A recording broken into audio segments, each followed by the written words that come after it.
This course is about MCP and ACP, so what is this MCP thing? MCP stands for Model Context Protocol. MCP was introduced by a company called Anthropic, which is the developer of Claude. If you don't know what Claude is, it's an AI chat system similar to ChatGPT or Google Gemini. And their generative model is called Sonnet.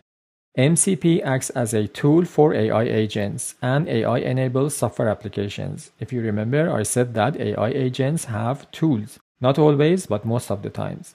MCP finds the external information, which also we call a context, and provides it to the AI agents or AI application.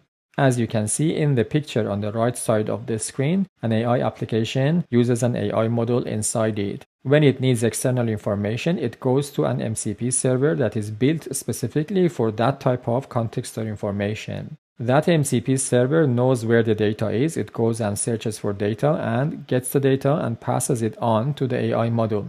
An interesting fact about MCP servers is that they also may need AI. For example, MCP servers may go and find, for example, 100 PDF documents. It's not really efficient to return 100 PDF documents back to the AI application and its AI model. So MCP server may use generative AI to summarize the content of that 100 PDF documents into, for example, one page and then return that summary to the AI application and AI model.